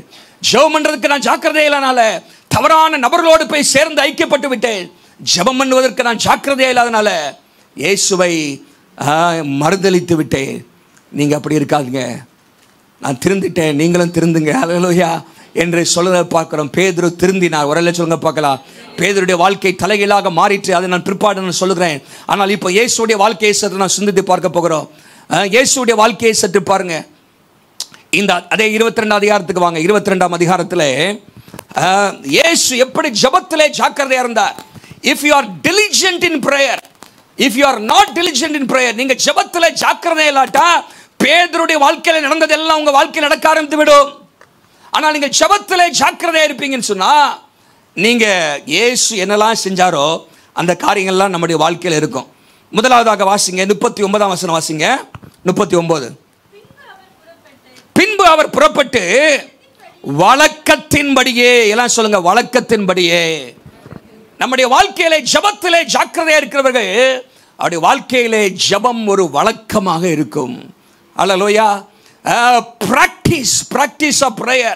அவருடைய வாழ்க்கையிலே ஜபம், you will have regular times of prayer. You will prayer is your regular practice. It is your custom. Practice. எல்லாம் சொல்லுங்க, practice. டெய்லி நீங்கள் ப்ராக்டிஸ் பண்ணுவீங்க. அல்லேலூயா. வழக்கத்தின்படியே. லூக்கா 5:16 சொல்லப்பட்டிருக்கிறது. அவர் அங்கே தமிழில் வழக்கங்கிறது இல்லை, இங்கிலீஷில் போட்டிருக்கு. வழக்கத்தின்படியே அவர் தனித்து போய் ஜெபம் பண்ணினார் என்று நாம் வேதத்தில் நாம் வாசிக்கிறோம். தானியேலுக்கு அது வழக்கமாக இருந்தது. It was is custom. எத்தனை நேரம் ஜெபம் பண்ணுறது? 3 நேரம் ஜெபம் பண்ணுறது. எருசலேமுக்கு நேராக தன் கண்களை ஏறெடுத்து கைகளை விரித்து கர்த்தாவே என்று சொல்லி ஜெபிக்கிற அந்த பழக்கம் தானியேலுக்கு இருந்தது. தானியேல் ஜெபத்திலே ஜாக்கிரதையாக இருந்தார். அல்லேலூயா. ஆகவே தான் தன்னுடைய ஓட்டத்தை அவர் ஜெயமாக முடித்தார். அல்லேலூயா. இளம் வயதிலே அங்கே பாபிலோன் தேசத்துக்கு சிறையிருப்பாக சென்ற இந்த தானியேல் கர்த்தர் அவரை படிப்படியாக ஆசீர்வதித்து உயர்த்தி ஒரு பெரிய பதவிக்கு கொண்டு வந்தார். நீங்கள் 6ஆம் அதிகாரத்துக்கு வரும்போது தானியேலுக்கு 80 வயதை தாண்டி விட்டது. சுமார் 70 ஆண்டுகள் பாபிலோனே இருந்தார். ஆனால் பாபிலோன் தேசத்திலே ஒரு நல்ல சாட்சி உள்ள மனிதனாக இருந்தார். அல்லேலூயா. அந்த ராஜாவே தானியேலின் தேவன் தாயா உண்மையான தேவன் என்று சொல்லி அறிக்கை தானியேல் ஆண்டவரை மறுதலிக்கல. சாத்ராக் மேஷாக் ஆபேத்நேகோ கர்த்தரை மறுதலிக்கல. ஆனால் மறுதலித்தவர்கள் கர்த்தரை ஏற்றுக்கொண்ட அளவுக்கு அவருடைய வாழ்க்கை ஜெபத்திலே ஜாக்கிரதையாக இருந்துச்சு. தானியேலை பார்த்தவர்கள் சொன்னாங்க, நீ இடைவிடாமல் கர்த்தரை ஆராதிக்கிற. He was very very systematic. He was very diligent. He was very serious. 2 காரியத்தை எப்படி நான் சொல்ல போறேன்னா, Peter was slack in his prayer, but Jesus was serious in his prayer. பேதுரு அஜாக்கிரதையாக இருந்தார். இந்த இடத்துல லூக்கா 22 அதிகாரத்தில் இயேசு ஜாக்கிரதையாக இருந்தார். அல்லேலூயா. Peter was slack in his prayer life, but Jesus was serious in his prayer life. என்ன நடக்குது பாருங்க. இயேசு வழக்கம், ஜெபம் நம்முடைய வழக்கமாக மாறும். அல்லேலூயா. எத்தனை பேருடைய வாழ்க்கையில் ஜெபம் வழக்கமாக இருக்குது? நான் டெய்லி ஆண்டவரை தேடுறேன், காலையிலே தேடுவேன், மாலையிலே தேடுவேன். என் வாழ்க்கையில் ஜெபம் ஒரு வழக்கங்க. இது என் வாழ்க்கையில் ஒரு பகுதி, அன்றாட ரொட்டீனில் ஒரு பகுதியாக இருக்குது ஜெபம், ஆண்டவரை தேடுகிறது. இயேசு வழக்கத்தின்படி, எல்லாம் சொல்லுங்க, வழக்கத்தின்படி ஆண்டவராக இயேசுவுக்கு பல வழக்கங்கள் இருந்துச்சு. லூக்கா 4ஆம் அதிகாரத்தில் வாசித்தீங்கன்னா அவர் வழக்கத்தின்படி ஜெபாலயத்துக்கு போனார். அல்லேலூயா. அங்கே போய் வேதத்தை வாசித்தார்னு போட்டிருக்கு. ஆலயத்துக்கு போகிறது, ஓய்வு நாள் தோறும் ஆலயத்துக்கு போவது இயேசுடைய வழக்கம். அங்கே வாசித்து பாருங்களேன். லூக்கா 4ஆம் அதிகாரத்தில் அங்கே போடப்பட்டிருக்கிறது. தமது வாசிக்க அந்த வசனத்தை 15ஆம் வசனம் 16. தம் வளர்ந்த ஊராகிய நாசரேத்துக்கு அவர் வந்து தம்முடைய வழக்கத்தின்படியே ஓய்வு நாளில் ஜெபாலயத்தில். அப்போ வழக்கம் என்ன? ஆலயத்துக்கு போவது ஒரு வழக்கமாக இருந்த இயேசுவுக்கு. உங்களுடைய வாழ்க்கையில் இயேசுடைய வழக்கம் நம்முடைய வழக்கமாக இருக்க வேண்டும்.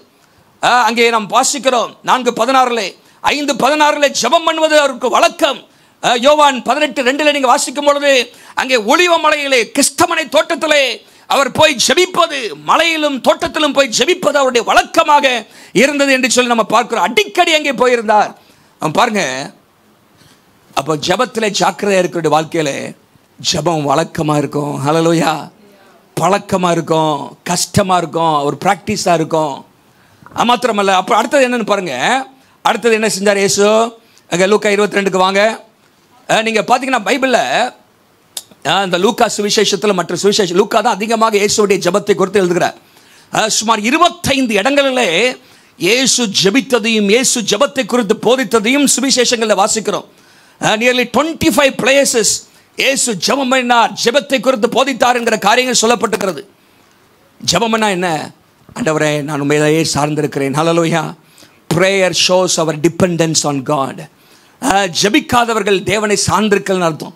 என் பலத்தில் நான் செஞ்சுக்குவேன், என்னுடைய முயற்சியில் நான் சாதிச்சிருவேன் அப்படின்ட்டு போகிறவங்க ஜெபிக்காத மக்கள். ஆனால் ஜெபிக்கிறவங்க, ஆண்டவரை என்னதான் எனக்கு திறமை இருந்தாலும் என்ன படிப்பு இருந்தாலும் உண்மை இல்லாமல் என்னால் ஒன்றும் செய்ய முடியுதுப்பா, உம்முடைய கிருபை இல்லாமல் என்ன ஒன்றும் செய்ய முடியாது, உம்முடைய ஞானம் இல்லாமல் என்னால் ஒன்றும் செய்ய முடியாது, நீர் எனக்கு தேவை. இயேசு சொன்னார் லூக்கா யோவான் 15:5 என்னை இல்லாமல் உங்களால் ஒன்றும் செய்ய முடியாதுன்னு சொன்னார். அப்போ நம்முடைய வாழ்க்கையில் அந்த அந்த ஜெபம் ஒரு பழக்கமாக இருக்கணும். சிலருக்கு தேவை இருந்தால் ஜெபம் பண்ணுவாங்க, தேவை இருந்தால் தான் ஃபாக்ஸ்வால் ப்ரேயர்பாங்களே, நீட் பேஸ்ட் ப்ரேயர்.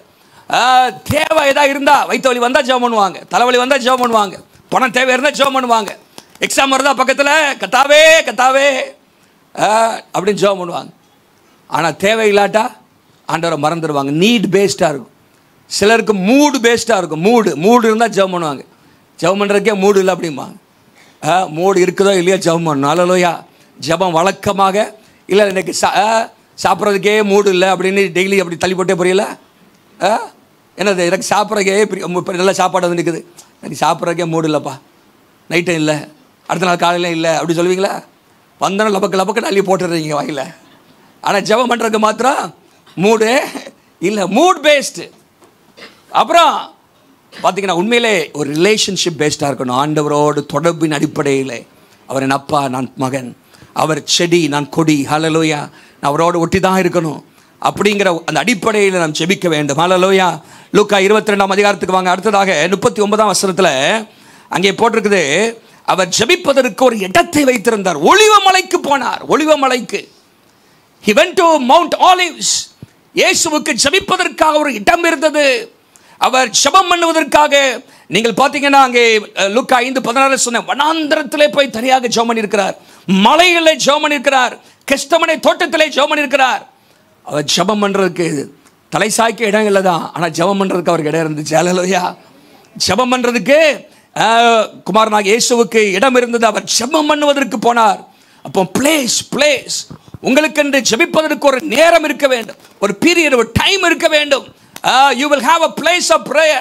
எப்போ எனக்கு ஜெப நேரம் இதுப்பா, ஜெபப்பதற்கான இடம் இது அப்படின்னு யாருக்கு சொல்ல தெரியுதோ அவங்க தான் ஜெபத்தில் ஜாக்கிரதையாக இருக்கிறாங்க.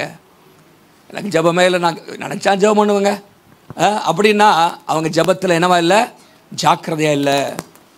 மூணாவதாக இயேசு என்ன செஞ்சாராம்? 41ஆம் வசனத்தில் அவர்களை விட்டு கல்லறி அப்புறம் போய் அவர் ஜெபம் பண்ண தனியாக போகிற, தனியாக பிரைவசி. இயேசு அங்கே சொல்லிக் கொடுக்குற என்னன்னா தனியாக ஜெபம் பண்ணணும். Hallelujah. Privacy. If you are diligent in prayer, you will spend time alone with God. தேவனோடு நெருங்கிய தனிப்பட்ட விதத்தில். ஆண்டவராக இயேசு சீஷர்களோடு ஜெபம் பண்ணார், உண்மைதான். மக்களுக்காக ஜெபம் பண்ணார், உண்மைதான். நான் அதிகமாக நீங்கள் பார்த்தீங்கன்னா இயேசு பிதாவோடு தனித்திருந்தார் தான் நிறைய போட்டிருக்கு. தனித்திருந்தார். அதிகாலையிலே புறப்பட்டு, மார்க் 1:35 அதிகாலையிலே இருட்டோடு புறப்பட்டு அங்கே போய் அவர் தனித்து ஜெபம் பண்ணினார் என்று சொல்லப்பட்டிருக்கிறது. அங்கே தனித்து, அங்கே இங்கிலீஷில் பார்த்தீங்கன்னா went off to a solitary place. அப்போ அவர் ஜெபம் பண்ணினார். தனியே ஆண்டவரோடு இருக்கிறவன். ஹல்லேலூயா. சும்மா கூட்டத்தில் போய் தோத்திரம் போடுறதில்ல, ஜெபத்தில் ஜாக்கிரதை இல்லாதவங்க. கூட்டமாகவும் ஜெபிக்கணும், ஆலயத்தில் வந்து ஜெபிக்கணும், தேவ பிள்ளைகளோடு இருந்து ஜெபிக்கணும். பல கட்டைகள் சேரும்பொழுது அனல் உண்டாகிறது. ஆனால் தனியாக தேவனோடு உள்ள உறவு தான். ஆகவே தான் இயேசு சொன்னார், இயேசு மலை பிரசங்கத்தில் கற்றுக் கொடுக்கும் போது, நீயோ ஜெபம் பண்ணும் போது, சொல்லுங்க, நீயோ பாருங்க, நீயோ ஜெபம் பண்ணும் போது அப்படிங்கிறார். ஜெபம் பண்ணினால் அப்படின்னு இல்லை. எப்பா நீ என்னைக்கா ஜெபம் பண்ணுவல்ல வருஷத்துல, அப்போ இது செய்ய அப்படின்னு இல்லை, நீ டெய்லி ஜெபம் பண்ணுவ பாரு அப்படிங்கிறார். ஜெபம் பண்ணும் போது when you pray அப்படிங்கிறார். Jesus did not say if you pray. நீ ஜெபித்தால் அப்படின்னு சொல்லல, நீ ஜெபம் பண்ணும் போது. எத்தனை முறை சொல்ற பாருங்க, 4 முறை அந்த வார்த்தையை அங்கே மத்தேயு 6 பார்க்கிறோம். 5 நீ ஜெபம் பண்ணும் போது, 6 நீயோ ஜெபம் பண்ணும் போது, 7 நீங்கள் ஜெபம் பண்ணும் போது, 9 நீங்கள் ஜெபம் பண்ண வேண்டிய விதமாவது. ஹல்லேலூயா. பாருங்க, அப்ப என்ன இயேசு சொல்றாரு, நாங்க ஒரு இடத்துல உன் அறை வீட்டுக்குள் பிரவேசித்து உன் கதவை பூட்டி அந்தரங்கத்தில் இருக்கிற உன் பிதாவை நோக்கி ஜெபம் பண்ணு. சீக்ரெட்டா ஜெபம் பண்ணு, ஆண்டவர் நோக்கி ஜெபம் பண்ணு. தேவனோடு ஒரு secret prayer. the secret of prayer is praying in secret என்று சொல்லுவார்கள். அப்போ தேவனோடு தனியா ஜெபம் பண்ணு. ஹல்லேலூயா. சும்மா கும்பலோட கோயந்தா போட்டு போயிடக்கூடாது. ஆண்டவருக்கு எனக்கும் தொடர்பு இருக்குங்க, என் அப்பாட்ட பேசுவேன். ஹல்லேலூயா. அங்கதான் பார்க்குறோம். அப்போ பிரைவசி. அடுத்ததாக நீங்கள் பார்த்தீங்கன்னா 42 ஜெபம்னா என்ன? நம்முடைய வாழ்க்கையில் கேட்டுக்கிட்டே இருக்கிறதல்ல, அவர்கள் ஜெபத்தில் ஜாக்கிரதை உள்ளவர்கள் அல்ல, பிதாவின் சித்தத்துக்கு தங்களுடைய வாழ்க்கையை முற்றிலுமாக அர்ப்பணிக்கிறவர்கள். ஆண்டவராகிய இயேசு என்ன சொன்னார்? the purpose of prayer என்ன அங்கே பார்க்குறோம். 42 ஆண்டவரே இதெல்லாம் எனக்கு விருப்பம் தான், ஆனால் ஏன் சித்தத்தின்படி அல்ல, உம்முடைய சித்தத்தின்படியே ஆகட்டும். அதான் உண்மையான ஜெபம். ஹல்லேலூயா. ஆண்டவரே எனக்கு பல விருப்பங்கள் இருக்கிறது, ஆனால் என்னுடைய விருப்பம் அல்ல, உம்முடைய விருப்பம் என் வாழ்க்கையில் நிறைவேறணும், உம்முடைய விருப்பம் என் குடும்பத்தில் நிறைவேறணும். if you are diligent in prayer, you will submit to the will of God. ஆண்டவருடைய சித்தத்துக்கு நீங்கள் முற்றிலுமாக அர்ப்பணிப்பீர்கள். இயேசு ஜெபித்தது போல ஜெபம் பண்ணுவீங்க. ஆண்டவரே இதெல்லாம் எனக்கு விருப்பம் இருக்குது, உண்மைதான், ஆனால் ஏன் சித்தம் ஒன்றும் நடக்கக்கூடாதப்பா, உம்முடைய விருப்பம் தான் என் வாழ்க்கையில் நடக்கணும், என் குடும்பத்தில் நடக்கணும், சபையில் நடக்கணும். not my will but yours be done. அப்போ prayer of a Christian is not an attempt to force God's hand but humble acknowledgement of helplessness and dependence. ஜெபம் என்பது ஆண்டவரே இதை செய்யணும்னு ஆண்டவர் கையப்பட்டு திருக்கிறது கிடையாது. நிறைய பேர் திருக்கிட்டு இருப்பாங்க, ஆண்டவரை இதை செய்ய விடமாட்டேன், ஆண்டவரே இதை நடக்கிற வரைக்கும், ஆண்டவரே இது விருப்பம், ஆனால் உம்முடைய சித்தம் என் வாழ்க்கையில் நடக்கணும் ஆண்டவரே. ஹல்லேலூயா. அதுதான் நம்முடைய வாழ்க்கையில் தேவ சித்தம்னு ஒன்று அறிஞ்சிட்டா அது நிறைவேற வரைக்கும் நம்ம போராடி ஜெபம் பண்ணலாம். ஆனால் தேவ சித்தத்துக்கு மாறாக நம்ம வாழ்க்கையில் ஒன்றும் நடக்கக்கூடாது. அப்போ தேவ சித்தத்துக்கு அர்ப்பணிக்கிறவர்கள் ஜெபத்திலே ஜாக்கிரதை உள்ளவர்கள். அடுத்ததாக 44 அங்கே ஜெபத்தில் என்ன செய்கிறார் இயேசு? அவர் வாசிங்க 20 அதிக ஊக்கத்தோடு ஜெபம் பண்ணினார், இரத்தத்தின் பெருந்துளிகளாக தரையிலே விழுந்தது. அங்க முந்திர வசனத்தில் பார்த்தீங்கன்னா முழங்கால் பண்ணிட்டு ஜெபம் பண்ணாரு, வியாகுலப்பட்டு ஜெபிக்கிறாரு, ஊக்கத்தோடு ஜெபம் பண்றாரு. அந்த ஒரு பகுதியில் மாத்திரம் பார்த்தீங்கன்னா என்னெல்லாம் போட்டிருக்கனா, இதெல்லாம் எதை குறிக்கிறேன்னு சொன்னா, ஜெபத்திலே ஜாக்கிரதை உள்ளவர்கள் ஜெபத்திலே கிரயம் செலுத்துவார். ஜெபத்திற்காக எதையும் விட்டுற மாட்டாங்க, ஜெபத்துக்கு தியாகம் பண்ணுவாங்க. they will pay the price, they will be willing to pay the price. அதற்கான கிரயத்தை செலுத்துவார்கள். பல தடை வரும், ஒன்றும் பரவாயில்லையா, ஆண்டவரோடு இருக்கிறதா எனக்கு முக்கியம். எனக்கு அந்த நேரத்தில் எனக்கு எத்தனை கோடி கொடுத்தாலும் எத்தனை பேர் பெரிய ஆளு வந்தாலும் பரவாயில்ல, பால் ஏங்கிச்சாதான். அப்படி வாழ்க்கையில் பார்த்தீங்கன்னா பிரைம் மினிஸ்டரே வந்தாலும் வெயிட் பண்ணணுமா, அந்த ஜெப நேரத்தில் வெளியே வர மாட்டாராம். அப்படிலாம் நம்ம சரித்திரத்தில் வாசிக்கிறோம். ஒருவேளை அப்படி நம்ம இருக்க முடியுமான்னு தெரியல, ஆனாலும் ஒரு கிரயம் பாருங்க, இது இன்னும் ஆண்டவருக்கு கொடுக்க வேண்டிய நம்முடைய வாழ்க்கையில் என்னெல்லாம் பாருங்க. ஆண்டவர் சொல்றாரு, மிகவும் வியாகுலப்பட்டு ஜெபம் பண்ணாராம், ஊக்கத்தோடு ஜெபம் பண்ணாராம், வேர்வை இரத்தத்தின் பிரிந்தல்களாக விழுத்தக்கதாக ஜெபம் பண்ணாராம், முழங்கால் பண்ணி ஜெபம் பண்ணாராம். என்னும் எபிரேயர் 5:7 சொல்லப்பட்டிருக்கிறது, பலத்த சத்தத்தோடு ஜெபம் பண்ணாராம், கண்ணீரோடு ஜெபம் பண்ணாராம். இதெல்லாம் ஜெபத்துக்கு நீங்கள் கொடுக்க வேண்டிய விலைக்கிரயங்கள். சும்மா நம்ம உடம்பு தேயாமல் ஜெபம் பண்ணிட்டு போகிறதில்ல. ஹல்லேலூயா. ஜெபத்தில் எண்ணத்தை இழந்திருக்கிறோம். சபைக்கு வந்து ஜெபம் பண்ணுறோன்னா சும்மா சாதாரணக்காரர்கள், அதுக்கு சில காரியங்கள் இழந்தால் தான் வர முடியும். தனியாக ஜெபம் பண்ணணும்னா சில காரியங்களை செஞ்சால் தான் செய்ய முடியும். இரவு ஜெபத்துக்கு வந்து ஜெபம் பண்ணணும்னா சில காரியங்களை விட்டால் தான் செய்ய முடியும். சும்மா என்னது நானும் ஜெபம் பண்ணேன்ட்டு போகிறதில்ல. அதுக்கான விலை கிரயத்தை எந்தெந்த ஊர்லலாம், எந்தெந்த தேசத்துலலாம், எந்தெந்த பகுதிகளெலாம் தேவ பிள்ளைகள் ஜெபத்திற்காக விலை கிரயம் கொடுத்துருக்கிறார்களோ அங்கெல்லாம் கர்த்தர் எழுப்புதலை கொடுத்துருக்கிறார். ஹல்லேலூயா. அதில் உபவாச நாட்களில் சில விலை கிரயத்தை கொடுப்போம். ஹல்லேலூயா. அவர் தன்னுடைய அங்கே பாருங்க மிகுந்த சத்தத்தோடு போடுற வித் லவுட் கிரைஸாம் கத்தி ஜெபம் பண்ணாராம். கண்ணீரோடு ஜெபம் பண்ணாராம். 5ஆம் அதிகாரம் 7ஆம் வசனம் எபிரேயரில் வாசிக்கிறோம். இந்த பகுதியில் முழங்கால் பண்ணி ஜெபம் பண்ணாராம். நீ நிறைய பேருக்கு முழங்கால் பண்ண முடியல, கால் கையெல்லாம் வலிக்குது, அப்படி தானே? ஆத்ரட்டிஸுங்கிறோம், அந்த ப்ராப்ளம்ங்கிறோம், இதுங்கிறோம். பரவாயில்ல, எப்படியோ ஜெபம் பண்ணுங்க. ஹல்லேலூயா. கிரயத்தை செலுத்துங்க. ஹல்லேலூயா. என்ன பார்க்குறோம்? அவர் கிரயம் பேயிங் த ப்ரைஸ். அடுத்ததாக நீங்கள் பார்த்தீங்கன்னா அங்கே பார்க்குறோம், இதெல்லாம் செஞ்சனால ஒரு ஜெபத்தினுடைய வல்லமை அங்கே வெளிப்படுகிறது. The power of prayer. என்ன நடக்குது பாருங்கள். அப்பொழுது வானத்திலிருந்து ஒரு தூதன் தோன்றி இயேசுவை பலப்படுத்தினான். ஹல்லேலூயா. நம்முடைய வாழ்க்கையில் அந்த நேரத்தில் இயேசுவுக்கு ஒரு பலன் தேவைப்பட்டது. வேறெல்லாம் ரத்தமெல்லாம் போயிடுச்சாங்க. இன்னும் ரத்தம் சிந்தப்பட வேண்டி இருக்கிறது. மனுக்குலத்திற்காக ரத்தம் சிந்தப்பட வேண்டி இருக்கிறது. ஒவ்வொரு சொட்டும் அதுக்கு பலன் தேவைப்படுகிறது. நீங்கள் ஜெபிக்கும் போது கர்த்தர் விசேஷித்த உன்னத பலனை உங்களுக்கு தருவார். ஹல்லேலூயா. நீங்கள் ஜெபிக்கும் பொழுது வேதம் சொல்லுகிறது, ஏசாயா 40ஆம் அதிகாரம் 30-31 கர்த்தருக்கு காத்திருக்கிறவர்கள் புது பலனடைந்து கழுகுகளைப் போல சட்டைகளை அடித்து உயர எழும்புவார்கள். அவர்கள் ஓடினாலும் இளைப்படையார்கள், நடந்தாலும் சோர்ந்து போவார்கள். பாருங்க, ஜெபம் ஜெபம் நம்முடைய வாழ்க்கையில வல்லமை. you will experience the power of prayer in your life. கடைசியாக பாருங்க, you will experience the power of prayer. ஜெபத்துக்கு வல்லமை இருக்கிறது. ஹல்லேலூயா. வேதம் முழுவதும் நீங்க பார்த்தீங்கன்னா தேவ பிள்ளைகள் ஜெபித்திருக்கிறார்கள். 650 ஜெபம் பைபிள் எழுதப்பட்டிருக்கிறது. 650 ஜெபங்கள் இருக்கிறது வேதத்தில். அதில் 450 ஜெபத்துக்கு தேவன் கொடுத்த பதிலும் எழுதப்பட்டிருக்கிறது. ஆண்டவர் பதில் தருகிறார். ஹல்லேலூயா. எலியாவின் ஜெபத்தை கேட்டு கர்த்தர் வானத்தை அடைத்தார். எலியாவின் ஜெபத்தை கேட்டு கர்த்தர் வானத்திலிருந்து அக்கினியை கொடுத்தார். என்ன தேவ பிள்ளைகள் அநேகருடைய ஜெபத்தை நம்ம பார்க்கிறோம். இயேசு ஜெபித்த பொழுது வானம் திறக்கப்பட்டது. லூக்கா 3:21 வாசிக்கிறோம். இயேசு ஜெபம் பண்ண பொழுது அவருடைய முகத்தின் சாயல் மாறிற்று. இயேசு ஜெபித்த பொழுது லாசரு உயிரோடு எழும்பி வந்தான். ஆகவே ஜெபத்தில் வல்லமை இருக்கிறது. ஹல்லேலூயா. உபவாச நாட்களில் நீங்கள் இப்படிலாம் வழக்கமாக ஜெபம் பண்ணணும். கிரயம் செலுத்தி ஜெபம் பண்ணா உங்கள் வாழ்க்கையில் ஜெபத்தினுடைய வல்லமையை நீங்கள் பார்ப்பீங்க. ஹல்லேலூயா. கிரயத்தில் ஒன்று தான் உபவாசம் என்கிற கிரயம். உபவாசம். இயேசு உபவாசித்து 40 நாட்கள் ஜெபம் பண்ணார். மத்தேயு 4ஆம் அதிகாரம் முதல் 10 வசனத்தில் வாசித்து பாருங்க. இயேசு உபவாசம் பண்ணி ஜெபம் பண்ணினார். உபவாசம் என்பது ஒரு கிரயம். சாப்பாட்டை ஒதுக்குவேன், ருசியான பதார்த்தங்களை ஒதுக்குவேன், இந்த சாப்பாட்டை குறித்து தேவனோட உறவை பலப்படுத்துவேன் என்பது ஒரு கிரயம். செலுத்தி பாருங்க, தேவ வல்லமையை நீங்க பார்ப்பீங்க. ஹல்லேலூயா. ஆண்டவருடைய வல்லமைகள் ருசி பார்ப்பீங்கள். கடைசியாக சில வாக்குத்தத்தங்களை சொல்லி முடிக்க விரும்புகிறேன். அதுக்கு முன்பாக அப்போ இயேசு ஜெபத்தில் ஜாக்கிரதையாக இருந்தார். ஹல்லேலூயா. ஜெபத்திற்கான கிரயத்தை செலுத்தினார். ஜெபத்திற்கான நேரத்தை ஒதுக்கினார். ஜெபத்து அவருடைய வாழ்க்கையில் வழக்கமாக இருந்தது என்றெல்லாம் நம்ம இந்த இடத்துல தனித்து ஜெபம் பண்ணினார். இதெல்லாம் நம்ம பார்க்கிறோம். இதெல்லாம் உங்கள் வாழ்க்கையில் இருந்துச்சுன்னா நீங்கள் ஜெபம் பண்ணுறதுல ஜாக்கிரதையாக இருக்கீங்கன்னு அர்த்தம். ஜெபம் பண்ணுறதுல ஜாக்கிரதை இல்லாட்டி என்னவல்ல, ஜாக்கிரதையா இல்லைன்னு அர்த்தம். ஜாக்கிரதை இல்லைன்னு என்ன பண்ணுவீங்க? யாருக்காவது பாதிப்பை ஏற்படுத்திகிட்டே இருப்பீங்க, யாரையாவது புண்படுத்திகிட்டே இருப்பீங்க. உங்களால் உங்கள் பக்கத்தில் வர்றதுக்கே ஆட்கள் யோசிப்பாங்க, எவனா வெட்டி போடுவானாப்பா அப்படிங்கிற அளவுக்கு ஆயிரம் வாழ்க்கை. இயேசுவை மறுதளிச்சிருவீங்க, தூரம் பின்பற்ற ஆரம்பித்து விடுவீர்கள். சரி, ஓகே. இப்போ பேதுருடைய வாழ்க்கையை வந்து திரும்ப பருவோம். ஆனால் பேதுரு மனம் திரும்பிட்டார். ஹல்லேலூயா. மனம் திரும்பினார் பேதுரு.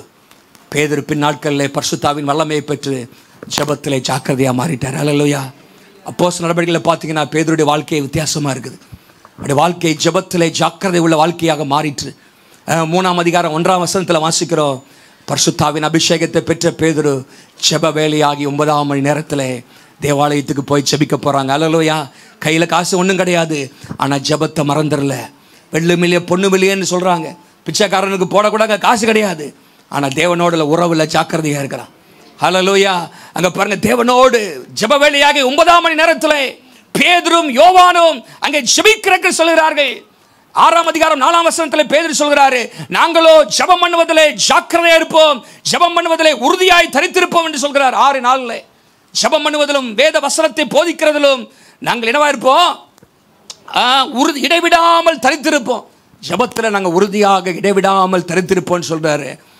4ஆம் அதிகாரம் 23, 24 வாசித்தீங்கன்னா அங்கே பிரச்சனை வருது சபைக்கு. அப்போ போய் ஆளை கூப்பிடுவோம், அரசியல்வாதி சந்திப்போம் இல்லை, பேதுரு மற்றவர்கள் எல்லாரும் சேர்ந்து 23லேருந்து 30 வரைக்கும் வாசித்தீங்கன்னா அவங்க எல்லாம் கர்த்தாவே கவனித்து பாரும் ஆண்டவரே, மிரட்டல்களை கவனித்து பாருங்க ஆண்டவரே, இப்படி பரிசுத்த பிள்ளையாக இயேசுவை நாமத்தில் அற்புத அடையாளம் நடக்கட்டும் ஆண்டவரே, கரத்தை நீட்டும் ஆண்டவரே, நாங்கள் தைரியமாக உடைய வசனத்தை சொல்லணும்னு சொல்லி ஜெபம் பண்றாங்க. ஹல்லேலூயா. அவர்கள் ஜெபம் பண்ணும்போது அவர் கூடின இடம் என்னாச்சா? அசைந்தது என்று பார்க்கிறோம். 10ஆம் அதிகாரத்தில் நீங்கள் வரும்பொழுது 6 மணி நேரம், மத்தியானம் 12 மணி பசியான நேரம், அந்த நேரத்தில் ஜெபம் பண்ணி கொண்டிருந்தார் என்று பேதுருவை குறித்து வாசிக்கிறோம். ஞான திருஷ்டி அடைகிறார்.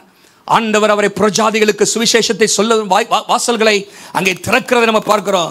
12ஆம் அதிகாரத்துக்கு வரும்பொழுது பேதுருக்கே ஒரு நெருக்கம் வருகிறது, சிறைச்சாலையில் போட்டுறாங்க. ஆனால் பேதுருக்காக ஜெபிக்கக்கூடிய ஒரு பெரிய கூட்டமே இருந்துச்சு. ஹல்லேலூயா. அந்த 12 அதிகாரத்துக்குள்ளாக ஒரு பெரிய கூட்டத்தையே தனக்காக ஜெபிக்கக்கூடிய ஒரு கூட்டத்தை ஆயத்தப்படுத்தினார். இங்கே ஜெபம் பண்ணுங்க, கர்த்தர் அற்புதம் செய்வார். ஜெபித்தால் கர்த்தர் காரியங்களை வாய்க்க செய்வார். ஜெபித்தால் ஆண்டவர் எல்லாவற்றையும் அவரால் செய்ய முடியும் என்கிற காரியத்தை ஜனங்களுக்கு அவர் கற்றுக் கொடுத்திருந்தார். பேதுருவுக்காக ஜனங்கள் ஜெபம் பண்ணாங்க. அந்த பேதுரு தான் இப்போ சொல்றாரு, நிருபத்தை எழுதும்போது ஜெபம் பண்ணுறதுக்கு ஜாக்கிரதையா இருங்க. ஹல்லேலூயா. ஜெபம் பண்ணுறதுக்கு என்ன பாருங்க, ஜாக்கிரதையா இருங்கன்னு சொல்றாரு. ஹல்லேலூயா. இந்த உபவாச நாட்களிலே நம்முடைய வாழ்க்கையிலே ஜெபிப்பதற்கு ஜாக்கிரதை உள்ளவர்களாக மாறுவோம். இந்த 40 நாள் மாத்திரம் இல்லை, ஏசு வர்ற வரைக்கும். ஹல்லேலூயா. நீங்கள் நானும் ஜெபத்தை வழக்கமாக மாற்றுவோம். ஜெபத்திற்கான கிரயத்தை செலுத்த நம்ம ஆயத்தமாகுவோம். ஜெபத்தின் மூலமாக வருகிற வல்லமையை பெற்றுக்கொள்ள நாம் ஆயத்தப்படுவோம். உபவாசித்து ஜெபிப்போம். ஆண்டவரை இயேசு உபவாசம் பண்ணினார். மத்தேயு 5:11 சொல்றாரு, என்று சீஷர்கள் உபவாசம் பண்ணுவார்கள். My disciples will fast என்று சொல்கிறார். ஹல்லேலூயா. இந்த உபவாச ஜெபத்தில் 3 காரியத்தை நீங்கள் செய்ய அர்ப்பணிங்க. ஒன்று, தமிழில் 3 வார்த்தை சொல்கிறேன், இங்கிலீஷில் ஒரு 3 வார்த்தை சொல்கிறேன். முதலாவதாக உறவை பலப்படுத்துங்க. ஹல்லேலூயா. strengthen your relationship. ஆண்டவரோடு உள்ள உறவை பலப்படுத்துங்க. நாங்கள் அப்பாவை விட்டு தனியாக இருக்கவே என்னால் முடியாது அப்படிங்கிற அளவுக்கு நம்முடைய உறவு தேவனோடு பலப்படட்டும். ஹல்லேலூயா. strengthen your relationship with God. ஹல்லேலூயா. உம்மை விட்டு எங்கே போவேன் ஆண்டவரே என்று தாவீது சொல்கிற, கர்த்தரை எப்பொழுதும் எனக்கு முன்பாக வைத்திருக்கிறேன் என்று சொல்லுகிற அளவுக்கு ஆண்டவரோடு நெருக்கமான ஒரு உறவு. ஹல்லேலூயா. strengthen your relationship. முதலாவதாக ஆண்டவரோடு உறவு பலப்படும். 40 நாள் நான் சில காரியத்துக்காக ஜெபம் பண்ண போகிறேன், கேட்டு பெற்றுக்கொள்ள போகிறேன் என்பது அல்ல, என் தேவனோடு கூட இருக்கிற உறவை நான் பலப்படுத்த போகிறேன். ஹல்லேலூயா. 2வதாக உள்ளத்தை சரி செய்யுங்கள். உள்ளத்தை என்ன பண்ணுங்க? சரி செய்யுங்க. search your hearts before God. strengthen your relationship with God. search your hearts before God in prayer. உள்ளத்தை சரி செய்யுங்க. உள்ளத்தில் தேவனுக்கு பிரியமில்லாத எல்லா காரியத்தையும் ஆண்டவரே வெளியே போகட்டும் ஆண்டவரே, இதெல்லாம் நீக்கி போடும். உமக்கு பிரியமில்லாத காரியங்கள்லாம் உள்ள இருக்குது, அதெல்லாம் ஆண்டவரே தாவீதை போல தேவனே இருதயத்தை ஆராய்ந்து பாரும், வேதனை உண்டாக்கும் வழி என்னிடத்தில் உண்டோ என்று பார்த்து என்னை நித்திய வழியில் நடத்தும் ஆண்டவரே என்று சொல்லி ஆண்டவருக்கு பிரியமில்லாத எல்லாம் வெளியே போகட்டும். ஹல்லேலூயா. நம்முடைய இருதயம் ஆண்டவருக்கு பிரியமான இருதயமாக மாறட்டும், ஒரு டிரான்ஸ்ஃபார்ம்டு ஹார்ட்டாக மாறட்டும். ஹல்லேலூயா. 3வதாக தான் உங்களுடைய காரியம், உன்னத ஆசீர்வாதங்களை பெற்றுக்கொள்ளுங்கள். எல்லாம் சொல்லுங்க. 3 சொன்னேன். உறவை பலப்படுத்துங்கள். 2வதாக உள்ளத்தை சரி செய்யுங்கள். 3வதாக உன்னத ஆசீர்வாதத்தை பெற்றுக்கொள்ளுங்கள். seek the blessings of God through prayer. உங்களுக்காகவும் பெற்றுக்கொள்ள வேண்டும், உங்களுக்காகவே பெற்றுக்கொடுக்க கூடாது, மற்றவர்களுக்காகவும் ஜெபத்தில் பெற்று கொடுக்கணும். ஹல்லேலூயா. ஆண்டவரே அவர்களுக்கும் அந்த தேவைகளை சந்தியும், சுகத்தை தாங்க ஆண்டவரே என்று சொல்லி மற்றவர்களுக்காக ஜெபிக்கணும். seek the blessings of God through prayer both for you and others. அப்ப 3 இங்கிலீஷில் சொன்ன எஸ்ல strengthen your relationship, search your hearts, seek the blessings of God. உறவை பலப்படுத்துங்கள், உள்ளத்தை சரி செய்யுங்கள், உன்னத ஆசீர்வாதங்களை பெற்றுக்கொள்ளுங்கள்.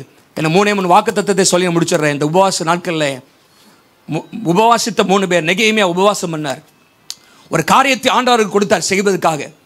ஆனால் தடைகள் வந்தது. சன்பலாத், தொபியா போன்றவர்கள் எதிர்த்தார்கள், தடை பண்ணார்கள், மனம் அடிவாக்கினார்கள். ஆனால் உபவாசம் பண்ணும் பொழுது காரியம் நடந்த என்ன? நெகேமியா 2:20 சொல்கிறது, கர்த்தர் காரியத்தை கைகூடி வரப்பண்ணினார். ஹல்லேலூயா. நீங்கள் எடுக்கிற காரியம் தேவ சித்தத்தின் அடிப்படையில் நீங்கள் எதிர்க்கிற காரியங்கள் என்னதான் தடை வந்தாலும் கர்த்தர் காரியத்தை கைகூடி வரப்பண்ணுவார்.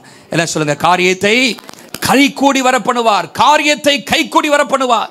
2வதாக எஸ்தர் 9ஆம் அதிகாரத்தில் நீங்கள் வாசிக்கும் பொழுது, இல்லாவிட்டால் எஸ்தர் 3ஆம் அதிகாரத்தில் 4ஆம் அதிகாரத்தில் வாசிக்கும் பொழுது 3 நாள்ல அங்கே எஸ்தர் ஜெபிக்கிறாங்க, உபவாசம் பண்ணி ஜெபிக்கிறாங்க. இங்கே என்ன பிரச்சனைனா, தேவ பிள்ளைகளுக்கு விரோதமாக சத்துரு எழும்பி வருகிறான். ஆமானுடைய திட்டங்கள் அங்கே வருகிறது, யூத குலத்துக்கே அழிவு வருகிறது. அப்போ உபவாசம் பண்ணி ஜெபம் பண்ணாங்க. 9:3 சொல்கிறது, காரியத்தை மாறுதலாக முடிய பண்ணினார். அல்லேலூயா. காரியத்தை கைக்கூடி வர செஞ்சாங்க.